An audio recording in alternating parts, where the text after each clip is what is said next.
제 인생에서 가장 후회되는 순간을 꼽으라면 주저없이 그날을 말할 겁니다. 제 예비사위를 온갖 방법으로 무시하고 비웃고 면박 주던 그 오만했던 날들 말입니다. 저는 저의 눈이 세상에서 가장 정확하다고 믿었습니다. 그래서 그 예비사위를 볼 때마다 저절로 나오는 멸시를 멈출 수 없었죠. 하지만 제가 무시했던 그 사람이 사실은 제가 올려다봐야 할 진짜 거인이었다는 걸 깨달았을 때 제 심장은 정말 멈춰버리는 줄 알았습니다. 그날 이후 제 인생이 완전히 뒤집힌 충격적인 이야기를 지금부터 시작합니다. 저는 평생을 악착같이 살아서 작은 건물 하나를 가진 사람입니다. 덕분에 늘 고개를 뻣뻣하게 들고 살았죠. 특히 두 딸을 명문대에 보내고 재력가 아들에게 시집 보낸 첫째 딸이 제 자랑이었습니다.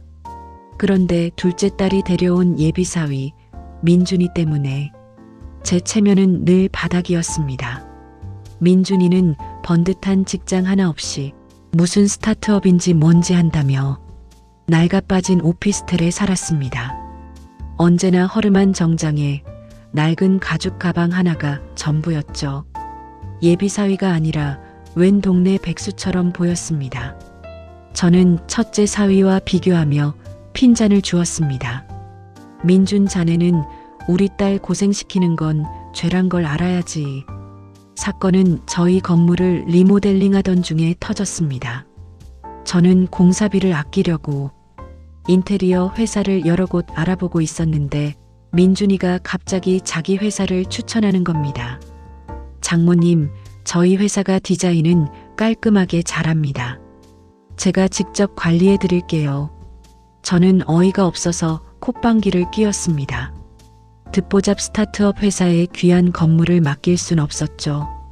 며칠 뒤 첫째 사위의 소개로 유명한 인테리어 회사 비전건설의 김 회장님과 미팅을 하게 되었습니다.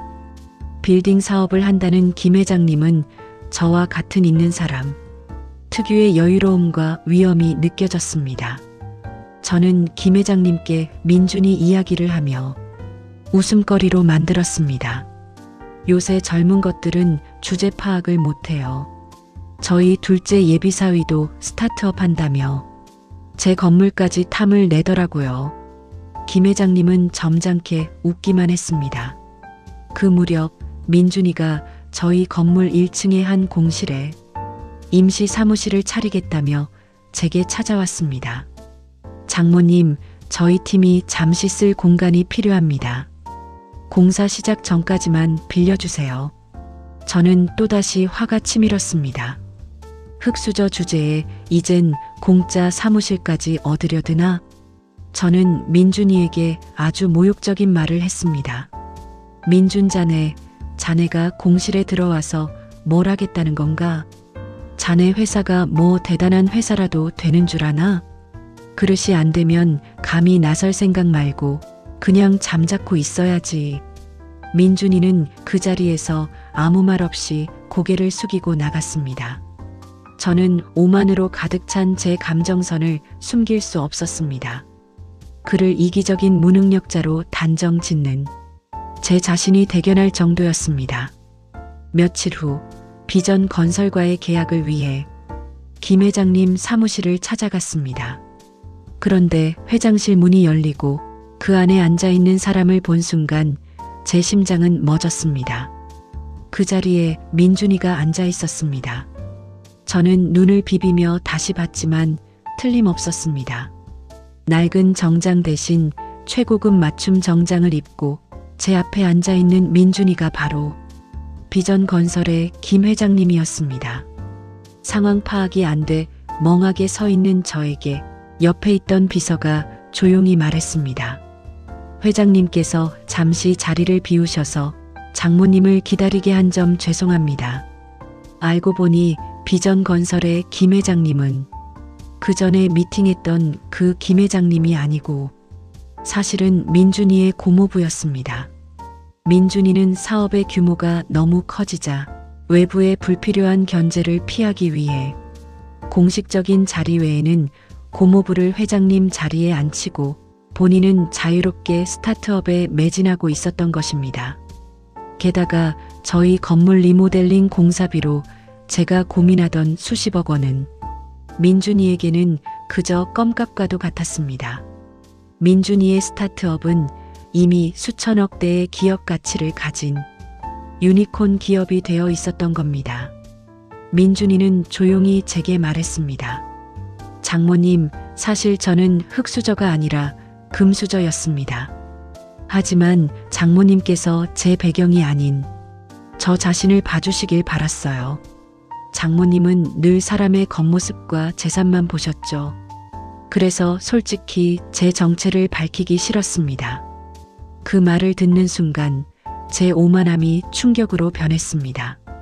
제가 했던 모든 모욕적인 말들이 귓가에 맴돌았고 제 체면은 산산조각 났습니다.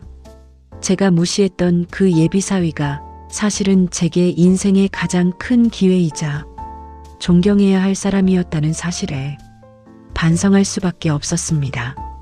저는 그 자리에서 고개를 들 수 없었습니다. 민준이는 자리에서 일어나 제 손을 잡았습니다. 공사는 제가 직접 책임지고 진행하겠습니다. 장모님, 이제는 겉모습이 아닌 사람의 마음을 봐주셨으면 좋겠습니다. 그 따뜻한 말 한마디가 제 깨달음의 시작이었습니다. 저는 그날 눈에 보이는 돈과 지위가 아닌 민준이의 진실된 인품을 보고 제 삶의 태도를 완전히 바꿔야 함을 뼈저리게 느꼈습니다. 그 후로 저는 민준이에게 과거의 행동을 진심으로 사과했습니다. 민준이는 아무 일 없었다는 듯 웃으며 저를 용서해 주었지만 제 마음속에 남은 후회는 지울 수 없었습니다. 우리는 종종 겉모습이라는 얇은 막에 가려 사람의 진가를 알아보지 못하고 그 때문에 소중한 인연을 놓치거나 기회를 걷어차 버립니다. 여러분은 지금 곁에 있는 초라해 보이는 사람의 진정한 가치를 혹시 놓치고 있지는 않으신가요? 인생의 진짜 보석은 가장 보잘것없는 포장지에 숨겨져 있을 때가 많습니다. 이 사연을 통해 깊은 교훈을 얻으셨다면 구독과 좋아요를 눌러주세요. 여러분의 삶에도 상쾌한 반전과 따뜻한 깨달음이 함께하길 바랍니다.